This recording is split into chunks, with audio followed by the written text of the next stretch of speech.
Hello बच्चों, कैसे हैं आप लोग। आई होप कि आप अच्छे होंगे। आज हम लोग पढ़ेंगे कक्षा 9वीं विज्ञान अध्याय पहला है हमारे आसपास के पदार्थ, मैटर इन आवर सराउंडिंग्स। ठीक है, तो सबसे पहले हम पढ़ेंगे पदार्थ की परिभाषा क्या है। अपने चारों ओर नज़र दौड़ाने पर हम विभिन्न प्रकार की वस्तुएं नज़र आती है जिनका आकार, आकृति और बनावट अलग अलग होता है। जी बिल्कुल सही बात है। ठीक है, इस विश्व में प्रत्येक वस्तु जिस सामग्री से बनी होती है उसे वैज्ञानिकों ने क्या कहा है, पदार्थ कहा, यानी मैटर कहा है। ठीक है, नाम दिया है। जिस हवा में हम श्वास लेते हैं, जो भोजन हम खाते हैं, पत्थर, बादल, तारे, पौधे, पशु, यहाँ तक कि पानी भी एक बूंद या रेत के एक कण, ये सभी क्या है, ये सभी वस्तुएं पदार्थ हैं। ठीक है, अब ध्यान देने योग्य बात यह है कि अभी हमने जो पदार्थ देखा है उन सभी वस्तुओं का क्या होता है, द्रव्यमान होता है, यानी उनमें कुछ भार होता है। भार और द्रव्यमान दो अलग अलग चीज़ें हैं, हम आगे इसको देखेंगे। और ये कुछ स्थान यानी आयतन घेरती है। ठीक है, तो जितने भी वस्तुएं पदार्थ कहलाती हैं, पदार्थ में द्रव्यमान होता है और ये आयतन घेरती है। अब इसके बाद देखिए आगे, प्राचीन काल से ही मनुष्य अपने आसपास जो समझने का प्रयास करता रहा। भारत के प्राचीन दार्शनिक पदार्थों को 5 मूल वर्ग तत्वों में बांटा है। कौन सा, जिसे पंचतंत्र कहा जाता है। ये है वायु, पृथ्वी, अग्नि, जल और आकाश। इसके अनुसार इन्हीं पंचतंत्र तत्वों को सभी वस्तुएं बनी हैं, यानी ठीक है, यानी इन्हीं से मिलकर सभी वस्तुएं बनी हैं, चाहे वो सजीव हो चाहे वो निर्जीव हो। इस समय के यूनानी दार्शनिकों ने भी पदार्थ को इसी प्रकार वर्गीकृत किया है। ठीक है, यानी पंचतंत्र के रूप में बांटा है।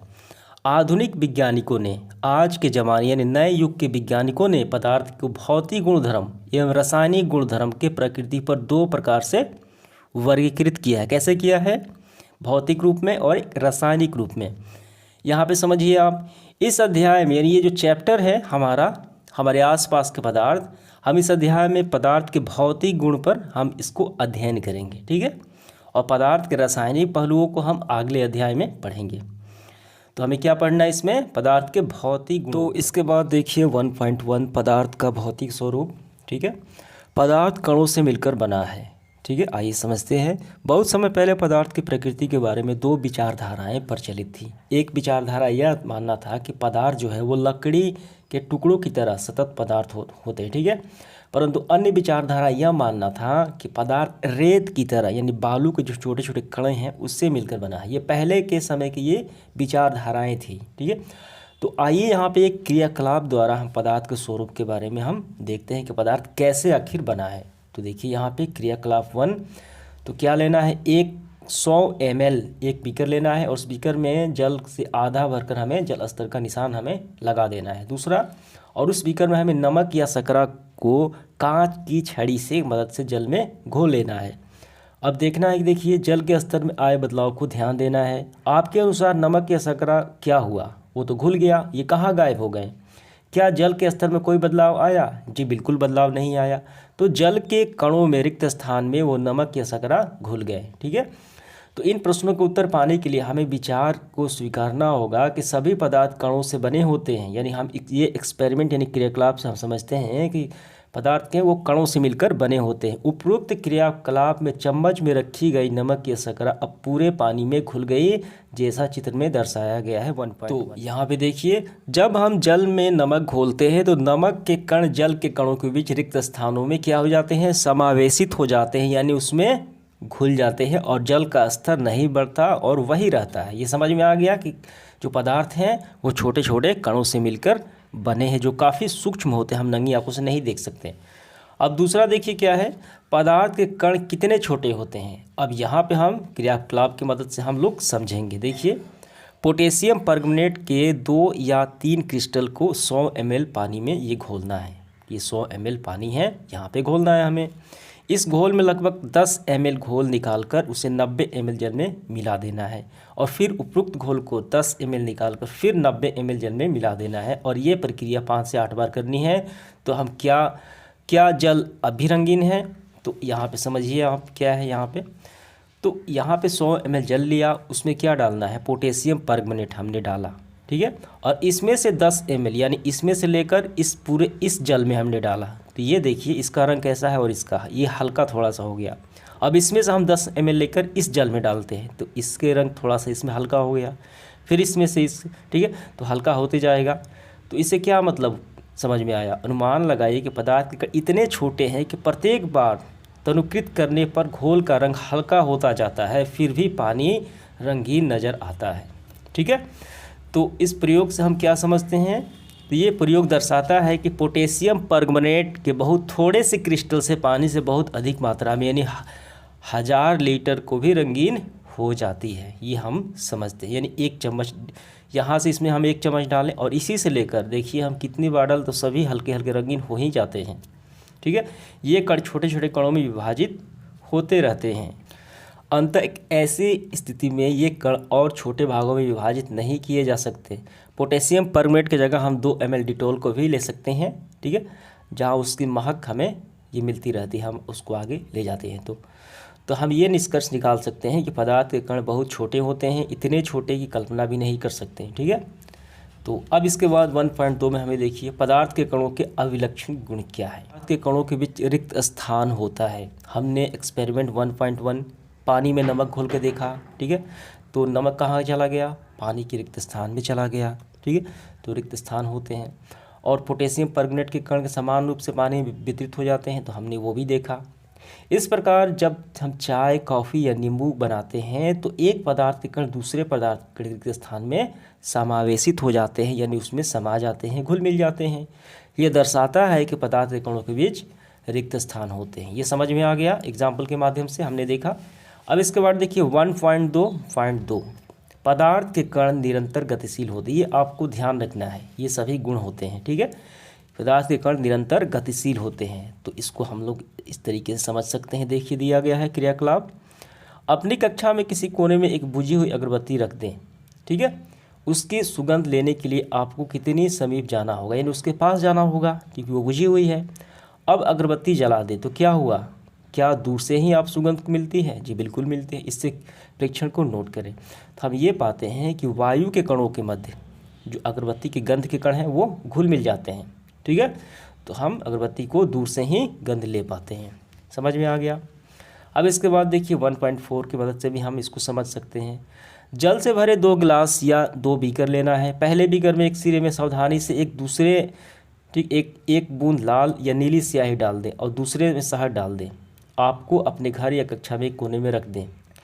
इसे परीक्षण में हमने पाया कि स्याही की बूंद डालने से तुरंत बाद आपने क्या देखा? शहद की बूंद डालने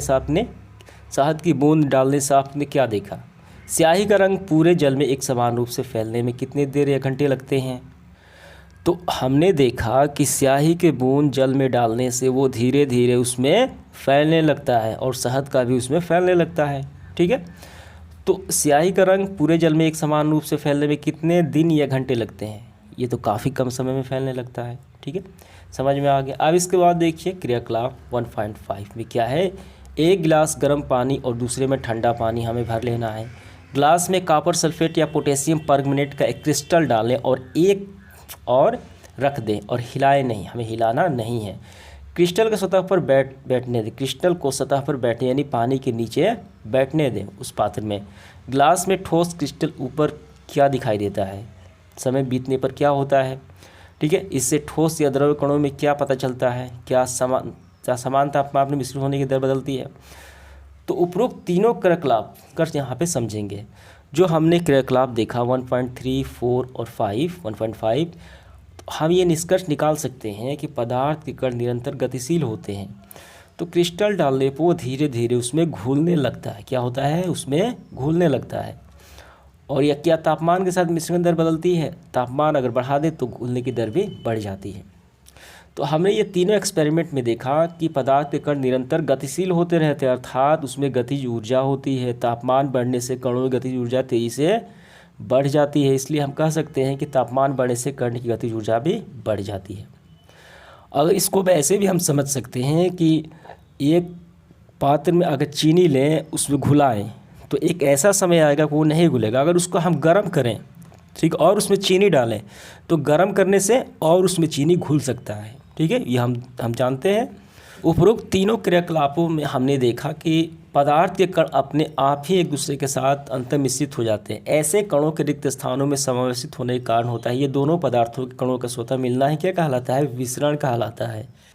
ठीक है, यानी अधिक सांद्रता से कम सांद्रता की ओर गमन विसरण कहलाता है। तो अब इसके बाद देखिए, हमें यह भी पता चलता है कि गर्म करने पर विसरण तेज़ी से हो जाता है। ऐसा क्यों होता है? ऐसा इसलिए होता है कि गर्म करने पर कणों की गतिज ऊर्जा बढ़ जाती है। ठीक है, अब इसके बाद देखेंगे 1.2.3 पदार्थ के कण एक दूसरे को आकर्षित करते हैं। और यहाँ पे जो क्रियाकलाप दिया गया है 1.6 में देखेंगे, और 1.7 और 1.8 तीन क्रियाकलाप की मदद से हम ये बात समझेंगे कि पदार्थ के कण एक दूसरे को आकर्षित करते हैं। तो काफ़ी ध्यान से आप समझिए क्रियाकलाप 1.6। इसमें क्या है? एक मानव श्रृंखला हमें बनाना है। पहला जो समूह होता है बिहू नर्तकों का समूह। ठीक है, एक दूसरे को पीछे से कसकर, ऐसे पीछे से हाथ कसकर ये एक दूसरे को पकड़े हुए हैं। और दूसरा समूह जो होता है एक दूसरे को सिर्फ हाथ पकड़ते हैं। और तीसरा समूह होता है एक दूसरे के अंगुली के सिरे को जो सिर्फ छूकर बनाए हैं। ठीक है, और चौथा समूह, इन तीनों जो समूह बना है तीनों मानव समूह को तोड़कर छोटे समूह में बांटने का हमें प्रयास करना है। ठीक है, जो चौथा समूह होगा, बाकी तीन समूहों को। तो किस समूह को तोड़ना आसान होगा? सबसे आसान होगा जो अंगुली से सिरे को छूकर जो समूह बना है। ठीक है, और उसके बाद आसान होगा हाथ से पकड़कर। और सबसे कठिन कौन सा होगा? जो पीछे से कसकर पकड़े हुए उसको तोड़ना काफ़ी कठिन होगा। ठीक है, यदि हम प्रत्येक विद्यार्थी को पदार्थ के एक कण माने, यानी इसको हम एक पदार्थ के कण माने, इसको भी माने, ठीक है, तो किस समूह के कणों को एक दूसरे को सबसे अधिक बल से जकड़ रखा है? कौन सा समूह? तो समूह पहला जो है एक दूसरे को पीछे से जो कसकर पकड़े हैं वो काफ़ी मजबूती ढंग से आपस में कण ये क्या है? बंधे हुए हैं। समझ में आ गया? अब दूसरा देखिए क्या है क्रियाकलाप। एक लोहे की कील, एक चाक का टुकड़ा और एक रबड़ की बैंड। ठीक है, हथौड़े से मारना है, इस पर काटकर या खींचकर या भंगुर करने का प्रयास करें। तो सबसे अधिक बल एक दूसरे जुड़े हैं। कौन सा जुड़ा है? तो वो लोहे के कील, इसे हथौड़े से पीटकर अलग नहीं किया जा सकता। क्रियाकलाप 1.8 को समझिए। जल का नल खोलकर जल की धार को अपनी उंगली से काटने का प्रयास कीजिए। गिरता है पानी, उंगली से ऐसे काटना है तो जल की धार नहीं कटे। क्यों? क्योंकि जल के धार में एक बल होता है, यानी जो एक बल से सभी जल एक दूसरे से जुड़े होते हैं, इसीलिए वो नहीं कट पाती है। तो उपयुक्त तीनों क्रियाकलाप हम सुझाते हैं। उपरोक्त तीनों क्रियाकलाप सुझाते हैं कि पदार्थ के कणों के बीच एक बल कार्य करता है। यह बल कणों को एक साथ बांधे रखता है। ठीक, एक साथ रखता है। यह आकर्षण बल का सामर्थ्य प्रत्येक पदार्थ में अलग अलग होता है। ठीक है, प्रत्येक पदार्थ अलग अलग उसमें होता है, यानी ठोस में ज़्यादा होता है, द्रव में उससे ठोस की तुलना में थोड़ा सा कम, और वायु में यानी गैस में सबसे कम होता है। समझ में आ गया? अब इसके बाद देखिए अभ्यास के प्रश्न हैं, तो इसको पहले ही हल कर दिया गया है, आप सर्च कीजिए ये। ठीक है, पाठ के अंदर वाले प्रश्न, हमारे आसपास के पदार्थ मिल जाएंगे आपको। अब इसके बाद आगे बढ़ते हुए हम देखेंगे पदार्थ की अवस्थाएं। ठीक है, पदार्थ की तीन मुख्य अवस्थाएं होती हैं, ठोस, द्रव और गैस। हालांकि एक और अवस्था होती है प्लाज्मा अवस्था। ठीक है, वो हमें लास्ट में देखेंगे। तो सबसे पहले हम ठोस अवस्था के गुणों का अध्ययन करेंगे। हम तीनों का अध्ययन करेंगे। तो पहला हमारा है ठोस अवस्था। निम्नलिखित वस्तुओं को एकत्रित कीजिए, इकट्ठा कीजिए। पेन, ये सारी वस्तुएं हैं। ठीक है, ये सारी कौन सी वस्तु? ये ठोस वस्तुएं हैं। ठीक है, तो इन वस्तुओं के चारों ओर पेंसिल से घुमाकर इसे रेखांकित यानी इस निशान लगाना है। और क्या इन सब का आकार, स्पष्ट सीमाएँ, क्या स्थिर आयतन है? जी बिल्कुल है। इन हथौड़े से मारने या खींचने से गिराने से क्या होता है? तो ठोस अवस्था, जो ठोस पदार्थ होते हैं वो हथौड़े से मारने से क्या होगा? कई पदार्थ तो ऐसे हैं जो टूट जाएंगे, कई नहीं टूटेंगे, कई खींचा जाएंगे, कहीं नहीं खींच पाएंगे। ठीक है, क्या इनका एक दूसरे में विसरण संभव है? जी बिल्कुल नहीं। क्या एक दूसरे में ये घुल मिल जाते हैं?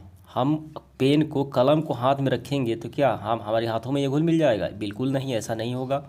बल लगाने के संपीड़ित करने का प्रयास किया, क्या संपीड़ित होगा? यानी क्या इसे हम बल लगाकर इसे दबा सकते हैं, जैसे हम रबड़ को दबाते हैं, वायु को दबाते हैं? जी बिल्कुल नहीं, इसको हम नहीं संपीड़ित कर सकते हैं। तो उपरोक्त सभी उदाहरण ठोस के हम देख सकते हैं कि इन सभी का एक आकार क्या है? निश्चित आकार है, स्पष्ट सीमा है तथा स्थिर आयतन यानी नगण्य संपीड़िता होती है। बाह्य बल लगाने पर ठोस अपने आकार बनाए रखते हैं, बल लगाने पर ठोस टूट सकते हैं लेकिन आकार नहीं बदलता, इसलिए ये दृढ़ होते हैं यानी कठोर होते हैं। निम्नलिखित पर विचार कीजिए, क्या है यहाँ पे, आइए समझते हैं इसको। आपके मन में सवाल उठ रहा होगा कि रबड़ क्या है, रबड़ तो ठोस ही है, ठीक है, क्या इसे तो हम बल लगाकर इसे आकार बदल सकते हैं? जी बिल्कुल बदल सकते, लेकिन फिर उसे छोड़ देने पर वो अपना आकार क्या कर लेगा, धारण कर लेगा, ठीक है।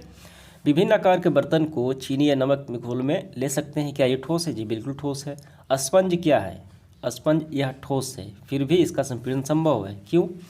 तो इन सब का जो आंसर होगा, बाह्य बल लगाने से रबड़ का आकार बदलता है और बल हटा लेने से वो पुनः अपने मूल आकार में आ जाता है, अत्यधिक बल लगाने को टूट भी जाता है, ठीक है, इसलिए वो क्या है, ठोस है। चाहे हम शंकरा या नमक अपने हाथों में ले, ये फ्लैट भी जार में रखें, इसका क्रिस्टल का आकार नहीं बदलता, वो बराबर होता है। और इसी तरीके से स्पंज की बात की जाए तो बहुत छोटे छोटे छिद्र होते हैं जिन्हें वायु से भरा होता है, और हम जब आते हैं तो वायु बाहर निकलती है और इसका संपीड़न संभव है, ठीक है। तो ये समझ में आ गया, ये सारी ठोस ही हैं। तो हमने क्या सीखा ठोस पदार्थ में? ठोस पदार्थों का क्या आकार और आयतन वो फिक्स होता है, ये संपीड़ित नहीं होते, ठीक है। चलिए बढ़ते हैं अगले बिंदु की ओर। इसके बाद हम लोग देखेंगे द्रव अवस्था, पदार्थ की दूसरी अवस्था है। तो निम्नलिखित वस्तुओं को इकट्ठा करना है, ये सारी क्या है, ये सारी तरल वस्तुएं हैं, जल, खाना बनाने का तेल, दूध, जूस, शीतल पेय, ठीक है। तो विभिन्न आकार के बर्तन और एक प्रयोगशाला एक मापक सिलेंडर की सहायता से बर्तन में 50 ml का निशान लगा दें। इन द्रवों को फर्श पर डालें तो क्या होगा, ये सारे बहने लगे, किसमें बहाव की प्रवृत्ति होती है। किसी एक द्रव का 50 मिलीलीटर मापकर विभिन्न बर्तनों में क्रमशः हम डालेंगे, क्या प्रत्येक आयतन समान रहता है? आयतन तो समान होगा लेकिन आकार एक समान नहीं रहता, ठीक है। तो हमने यहाँ पे देखा, क्या निकाला, परीक्षण में हम पाते हैं रिजल्ट कि द्रव का आकार नहीं है लेकिन आयतन निश्चित होता है। एक गिलास पानी को हम किसी भी पात्र में रखें तो वो एक गिलास ही रहेगा, उसका आयतन तो नहीं बदल लेकिन उसका आकार बदल देगा। कि जिस पात्र में रखेंगे वो उसका पात्र का जो शेप है वो धारण कर लेगा, ठीक है। जिस बर्तन में हम इसे रखा जाए तो उसी का आकार ले सकता है। द्रव में बहाव होता है और इसका आकार बदलता है इसी बहाव प्रवृत्ति के कारण, इसलिए ये दृढ़ नहीं होते लेकिन ये तरल होते हैं, इनके कण तरल होते हैं, इसलिए ये आकार बदल लेते हैं। क्रियाकलाप 1.4 और 1.5 के संदर्भ में हमने देखा कि ठोस एवं द्रव का मिश्रण द्रव में संभव है। तो हमने क्रियाकलाप में देखा है, ठीक है। तो वैसे भी आप समझ सकते हैं, ठोस यानी चीनी, द्रव यानी जल। तो पानी में अगर चीनी डाल दें तो वो आसानी से क्या होगा, उसमें घुल मिल जाएगा, ये तो संभव है। वातावरण की गैसें विसरित होकर जल में घुल जाती है, वातावरण में ऑक्सीजन, ठीक है, तो ऑक्सीजन जो होता है वो जल में घुल जाता है, इसी कारण जो जीव होते हैं, जलीय जीव, आसानी से वो सांस ले पाते हैं। तो इससे हम क्या समझते हैं, द्रव और वायु का भी क्या है, मिश्रण संभव है, ठीक है। तो इस तरह हम निष्कर्ष निकाल पहुँचते हैं कि द्रव में ठोस चीनी और पानी, द्रव में गैस, ठीक है, जैसे में कि जल में ऑक्सीजन घुली होती है, मछलियाँ सांस लेती है, तीनों का विसरण संभव है। ठोस के अपेक्षा द्रव का विसरण दर अधिक होता है, ठीक है, काफ़ी आसानी होता है क्योंकि कण ये गतिशील होते हैं, इसलिए क्योंकि द्रव की अवस्था में पदार्थ के कण स्वतंत्र रूप से गति करते हैं, तो ठोस में ये रिक्त स्थान ज़्यादा होता है ठोस के अपेक्षा। इसके बाद हम लोग समझेंगे पदार्थ की तीसरी गैसीय अवस्था, ठीक है। आपने कभी इस गुब्बारे वाले पर ध्यान दिया है जो गैस के एक ही सिलेंडर से बहुत सारे गुब्बारे हवा में भरता है, ठीक है। इससे पता लगा है कि एक सिलेंडर में वो कितने गुब्बारे भरता है, उससे पूछिए कि सिलेंडर की कौन सी गैस है। तो यहाँ पे ये क्या बताने की कोशिश किया जा रहा है कि एक छोटे से सिलेंडर में इतनी सारी हवा यानी गैस को संपीड़ित करके भर दिया जाता है और बहुत सारे उससे गुब्बारे फुलाए जा सकते हैं, ठीक है। यानी गैस को संपीड़ित किया जा सकता है, उस पर दाब डालकर उसे दबाया जा सकता है। तो यहाँ पे हम क्रियाकलाप समझेंगे 1.11। देखिए क्या है यहाँ पे, तो यहाँ पे क्या है, एक सिरिंज है और यहाँ पे इसके मुंह को बंद कर दिया गया है, तो पिस्टन का हम दबाएंगे तो आसानी से हम यहाँ तक ला सकते हैं, ठीक है। बीच में क्या है, वायु है यानी गैस है, इसका मतलब गैस को दबाया जा सकता है, ठीक है। तो हमने देखा कि ठोस एवं द्रव की तुलना में गैस की संपीड़ितता कंप्रेशन जो है काफ़ी अधिक होती है, इसके कणों को हम काफ़ी पास ला सकते हैं, ठीक है। हमारे घरों में खाना बनाने में जो उपयोग होती है एलपीजी सिलेंडर, ठीक है, या अस्पतालों में दिए जाने वाले ऑक्सीजन सिलेंडर में क्या होता है, संपीड़ित गैस ही होती है, यानी उनके कणों को इतना पास कर दिया जाता है कि वो द्रव रूप में आ जाते हैं, ठीक है। तो आजकल वाहनों में सीएनजी होता है, तो वो भी क्या है, ये प्राकृतिक गैस है, तो उसको संपीड़ित करके ही भरा जाता है। संपीड़ितता काफ़ी अधिक होने के कारण गैस के अधिक आयतन को एक कम स्थान या एक सिलेंडर में, छोटे सिलेंडर में बहुत सारी गैसों को संपीड़ित करके आसानी से भर सकते हैं, और एक स्थान दूसरे स्थान आसानी से हम परिवहन, इसका भी आसान हो जाता है इसका परिवहन। अब इसके बाद देखिए हम मिश्रण को समझेंगे। हमारी नाक तक पहुंचने वाली गंध से बिना रसोई में प्रवेश किए हम ये जान सकते हैं कि क्या पकाया जा रहा है। कैसे? तो ये हम मिश्रण की क्रिया द्वारा ये हम जान सकते हैं। ये गंध हम तक कैसे पहुंचती है? खाने की गंध के कण वायु में मिल जाते हैं, खाने की गंध के कण वायु में मिल जाते हैं और रसोई से फैलकर हम तक पहुंच जाते हैं। ठीक है।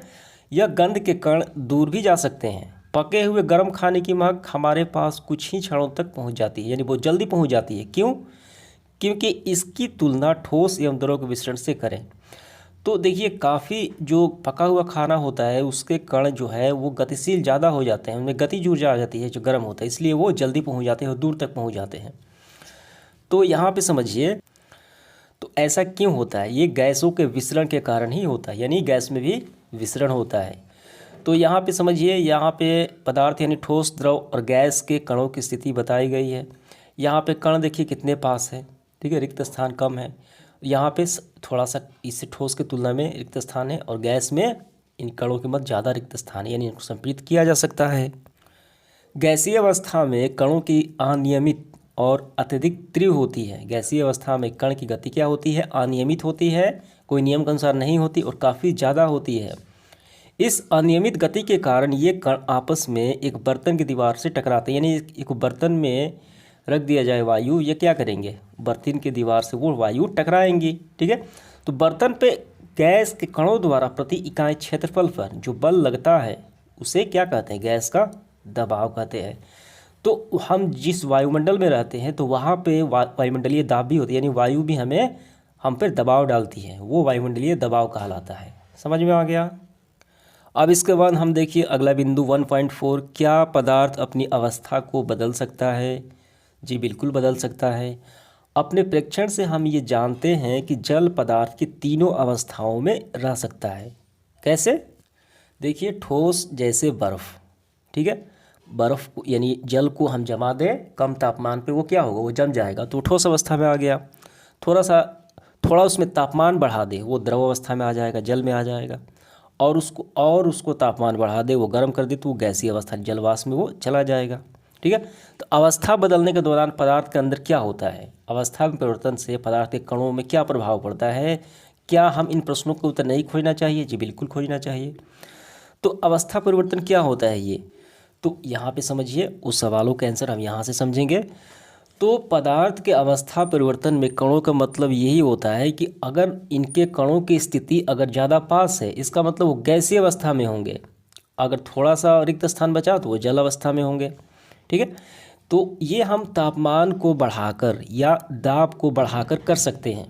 अगर हम गैस को उच्च दाब पर संपीड़ित करके, ठीक है, भर दें तो वो क्या होगा? वो द्रव अवस्था में आ जाएगा। जैसे एलपीजी सिलेंडर हमारे घरों में होता है, वो द्रव अवस्था में होता है। अधिक उस पर दाब लगा उसमें भर दिया जाता है, और उस पर दबाव लगा दें यानी कणों को और पास ला दें तो वो ठोस अवस्था में आ जाएगा। समझ गए? इसके बाद देखिए तापमान परिवर्तन का प्रभाव। तो तापमान परिवर्तन का क्या प्रभाव पड़ता है पदार्थ पर? तो यहाँ पे क्रियाकलाप 1.12 देखिए, समझिए। यहाँ पे ठोस के तापमान को बढ़ाने पर उनके कणों की गतिज ऊर्जा बढ़ जाती है।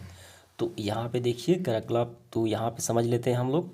तो एक बीकर में क्या है? बर्फ़ है, और यहाँ पे इसको गर्म किया जा रहा है, और यहाँ पे एक थर्मामीटर है। ठीक है। तो ये एक्सपेरिमेंट करने का क्या मतलब है? तो यहाँ पे जब गर्म किया जाता है इस बर्फ़ को, तो बर्फ़ क्या होगा? वो पिघलेगा। तो बर्फ़ के पिघलने तक थर्मामीटर का तापमान जो है वो नहीं बदलता है, वो 0 डिग्री सेल्सियस ही दिखाता है जब तक वो पिघल रहा हो। ठीक है। तो इसका मतलब क्या है? तो सारी ऊर्जा जो दी जा रही है वो कहाँ गई? वो ऊर्जा इस बर्फ़ को पिघलाने में, यानी इसकी अवस्था को ठोस से द्रव में बदलने में वो ऊर्जा खर्च हो जाती है, और इसे ही कहा जाता है गुप्त ऊष्मा। समझ में आ गया? और देखिए यहाँ पे ये क्रियाकलाप क्या है? तो बर्फ़ जो जल में बंद जो है, यानी वो पिघल चुका है, तब इसका तापमान क्या होगा? वो बढ़ने लगेगा, यानी वो उसका तापमान दिखाएगा। क्यों दिखाएगा? क्योंकि अब जो है बर्फ़ पूरी तरीके से जल में बदल चुका है। समझ में आ गया? तो इसी को हम समझेंगे। बर्फ़ क्या है? ये ठोस अवस्था है। तो बर्फ़ को यानी ठोस में तापमान को बढ़ाने से इसके कणों की गतिज ऊर्जा बढ़ जाती है। ठीक है, तो गतिज ऊर्जा बढ़ने से ये क्या हो जाते हैं? तेज़ी से कंपन करने लगते हैं और अपनी अवस्था को बदलने लगते हैं। तो ऊर्जा का आकर्षण में पार कर लेती है और इस कारण ये नियत स्थान छोड़कर अधिक स्वतंत्र होकर गति करते हैं। और इस अवस्था में आते ही वो पिघलना यानी वो द्रव यानी वो ठोस पिघलने लगता है। और इसी को ही क्या कहते हैं? जिस तापमान वो पिघलने लगता है यानी वो द्रव बन जाता है, तो वो उसका गलनांक कहलाता है। तो बर्फ़ का गलनांक कितना होता है? 0 डिग्री सेल्सियस कहें या 273 के कहें, वो एक ही बात है। समझ में आ गया? तो यहाँ पे जो दिया गया है उसको पढ़ लेते हैं। अभी हमने जो एक्सपेरिमेंट यहाँ पे समझा है, किसी ठोस के गलने की प्रक्रिया में तापमान समान रहता है। यानी अभी हमने देखा बर्फ़ को जब गलाया जा रहा था उसका तापमान तो वो बराबर रहा।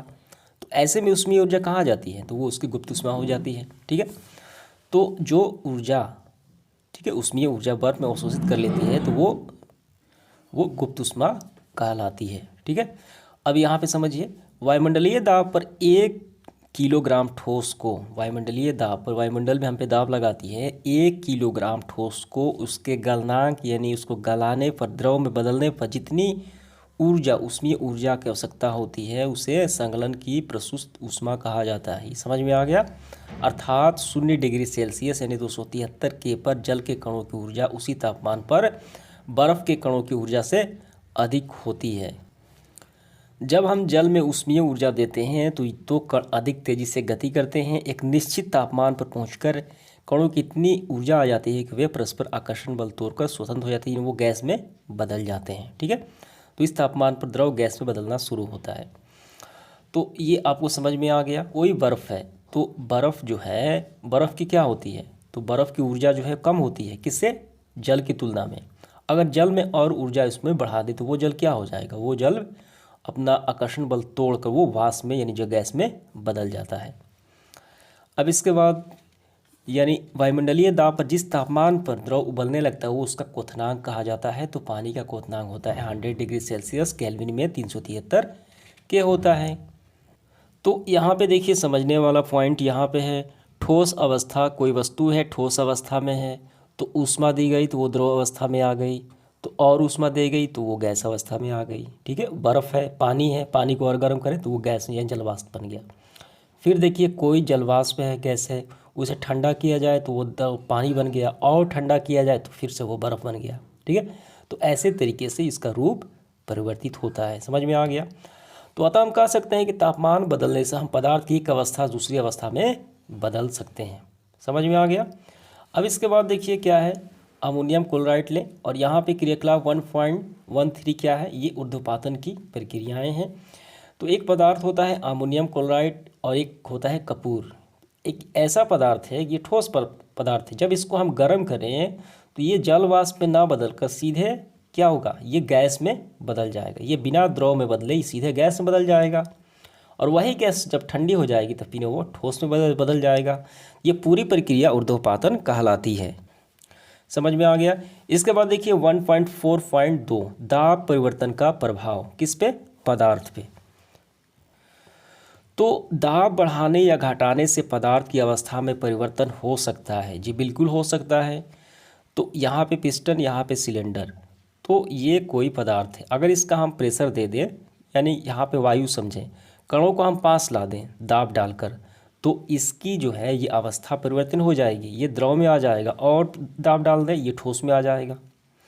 और यहाँ पे देखिए दाब बढ़ाने पदार्थ कणों को समीप लाया जा सकता है। तो समीप लाने और समीप जब कणों के समीप लाने से ही इसकी अवस्था में परिवर्तन हो जाता है। अब इसके बाद देखिए क्या है, दाब बढ़ने और तापमान घटने से गैस द्रव में बदल जाती है। ये हमने कई बार। इसके बाद देखिए यहाँ पे जो मेन पॉइंट है, कोई ठोस पदार्थ है, ठीक है, तो ठोस पदार्थ को ऊष्मा दी गई, ठीक है, वो गल गया, ठीक है, इसका गलनांक प्रारंभ हुआ तो वो द्रव में बदल गया। तो और ऊष्मा दी गई तो ये वाष्पीकरण हो गया यानी वो गैस में बदल गया। और कुछ ऐसा गैस से अमोनियम क्लोराइड, ठीक है, तो ये गैस अगर जम जाता है तो पूरा वो ठोस में आ जाता है। ठीक है, तो ये ऊर्ध्वपातन किसकी है? ये एक कुछ ऐसे पदार्थ होते हैं जो इसे गर्म किया जाए तो सीधे गैस अवस्था में आ जाते हैं। ये यहाँ पे बताया गया है। पानी जो है वो जम जाता है तो ठोस बन जाता है यानी बर्फ़ बन जाता है। ठीक है, और फिर देखिए यहाँ पे गैस को क्या किया जाए, संघनन किया जाए, ठंडा किया जाए, तो पूरा ये द्रव बन जाता है। तो यही है क्या, तीनों अवस्थाओं में पदार्थ का अंतर रूपांतर। अब इसके बाद देखिए हमारा है वाष्पीकरण 1.5, ये लास्ट बिंदु है हमारा। तो यहाँ पे समझिए, पदार्थ की अवस्था बदलने के लिए क्या सदैव ऊष्मा देना या दाब बदलना आवश्यक है? क्या अपने दैनिक जीवन में आप ऐसा कोई उदाहरण दे सकते हैं जिसमें बिना क्वथनांक पर, ठीक है, पहुँचे हुए क्या कोई द्रव वाष्प अवस्था में बदल जाता है? ठीक है जी, बिल्कुल हम देखते हैं। यानी द्रव को बिना उबाले हुए, यानी बिना गर्म किए हुए 100 डिग्री सेल्सियस पर ले जाए बिना क्या जल की अवस्था को हम बदल सकते हैं? जी बिल्कुल बदल सकते हैं। खुले वायुमंडल में जल को रख दीजिए, उसका वाष्पीकरण हो जाएगा, वायु द्वारा उसे सोख लिया जाएगा, तो वही तो है वाष्पीकरण। ठीक है, जल को खुला छोड़ देने पर धीरे धीरे वाष्प में परिवर्तित हो जाता है, यानी उसका वाष्पीकरण हो जाता है, और ये स्वतः होने वाली प्रक्रिया है वाष्प। तो इसकी परिभाषा क्या है वाष्पीकरण की? क्वथनांक से कम तापमान पर, यानी 100 डिग्री सेल्सियस से कम तापमान पर द्रव यानी तरल पदार्थ के वाष्प के रूप में परिवर्तित होने की जो प्रक्रिया होती है उसे वाष्पीकरण कहते हैं। वाष्पीकरण को प्रभावित करने वाले कारक कौन कौन से हैं? सही क्षेत्र बढ़ने पर, तो मान लीजिए कोई गीला कपड़ा है, अगर उसको हम रख देते हैं, छत पे रख देते हैं बस ऐसे ही, ठीक है, और एक दूसरा कपड़ा है उसको हम फैला कर रख देते हैं, धूप नहीं निकला है, तो पहले कौन कपड़ा सूखेगा? जिसका सतह क्षेत्र ज़्यादा होगा, जिसको हम फैलाए हैं उसका वाष्पीकरण ज़्यादा होगा, तो पानी जल्दी सूख जाएगा। ठीक है, तो सतह क्षेत्र पर भी जो ये वाष्पीकरण है उस पर निर्भर करता है। तो पहला हो गया बिंदु। दूसरा बिंदु है तापमान में वृद्धि। टेम्परेचर में अगर बढ़ा दिया जाए तो कणों में पर्याप्त गतिज ऊर्जा मिल जाती है, तो इससे वाष्पीकरण और तेज़ी से होता है। यानी लू वाले मौसम में कपड़ा जल्दी सूख जाता है, आर्द्रता की कमी। तो बारिश के मौसम में, बरसात के मौसम में कपड़े जल्दी नहीं सूख पाते हैं, वायु से भी। क्यों? क्योंकि वायु में क्या होता है, जल वाष्प होता है, आर्द्रता की मात्रा ज़्यादा होती है। किसी निश्चित तापमान पर हमारे आसपास की वायु में एक निश्चित मात्रा में जल वाष्प होते हैं। जब वायु में जल के कणों की मात्रा पहले से अधिक हो जाए तो ये वाष्पीकरण दर को घटाती है, यानी कपड़ा नहीं सूखेगा, वाष्पीकरण उसका नहीं होगा, पानी जल्दी नहीं सूखेगा। जबकि लू के मौसम में, गर्मी के मौसम वो जल्दी सूख जाएगा, क्योंकि वायु की आर्द्रता है उस वहाँ पे कम होती है जल वाष्प की। अब इसके बाद अगला बिंदु है वायु की गति में वृद्धि। अगर हम वायु की गति को तेज कर दें तो कपड़े जल्दी सूख जाते हैं, यानी उनका वाष्पीकरण ज़्यादा होगा, जल के कण वायु के साथ उड़ जाते हैं काफ़ी तेज़ी से। ठीक है, तो इस तरीके से इस तरीके से वाष्पीकरण के प्रभावित करने वाले ये सारे कारक होगा। अब इसके बाद जो हमारा अगला बिंदु होगा आखिरी, वाष्पीकरण के कारण शीतलता कैसे होती है। देखिए, वाष्पीकरण जब होता है तो ऊर्जा उसमें क्या होती है, ऊर्जा उसमें नष्ट हो रही होती है, ऊर्जा उसमें खोई जाती है। तो ऊर्जा की आपूर्ति उस स्थान से, उस क्षेत्र से जहाँ पे वाष्पीकरण हो रहा है, क्षेत्र विशेष से वहाँ से पूर्ति की जाती है। जैसे यहाँ पे समझिए, एसीटोन क्या है? एसीटोन एक रासायनिक पदार्थ है, या नाखून की पॉलिश अगर हम हथेली पर रखते हैं तो क्या होता है, तो इसके कण हथेली या उस आसपास से ऊर्जा प्राप्त कर लेते हैं। क्यों प्राप्त कर लेते हैं? क्योंकि उसका वाष्पीकरण हो रहा है, तो अपनी ऊर्जा उस वहाँ पे खोई जा रही है। तो उस ऊर्जा को पूर्ति के लिए हम हथेली से ऊर्जा होती है, वो ऊर्जा को अवशोषित करता है, तो हमारे हाथों से ऊर्जा जाती है तो वहाँ पे ठंडक उत्पन्न हो जाती है। ठीक है, तो ये देखिए, ठंड के मौसम में हमें ठंडा क्यों लगता है? क्योंकि हमारे शरीर से ऊर्जा बाहर जा रही होती है, इसलिए हमें ठंडा लगता है। तो उसी तरीके से हमारे हाथों से ऊर्जा जो है वो एसीटोन खींच रहा होता है, तो इसलिए हमारा हथेली ठंडा हो जाता है, यानी वाष्पीकृत हो जाता है। गर्मी में सूती कपड़े क्यों पहनना चाहिए? शारीरिक प्रक्रिया के कारण गर्मी में हमें ज़्यादा पसीना आता है, जिससे हमें शीतलता मिलती है। क्यों मिलती है? क्योंकि वाष्पीकरण होता है और ऊर्जा जो है हमारे शरीर से ली जाती है उस समय, तो वही उसी कारण शीतलता मिलती है।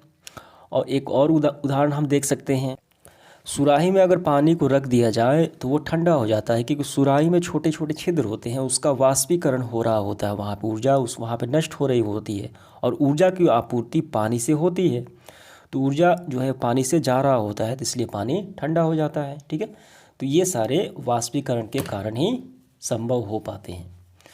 तो हमारा समाप्त होता है सेशन, और सभी सवालों को अलग से सेपरेट वीडियो बना दिया गया है। धन्यवाद।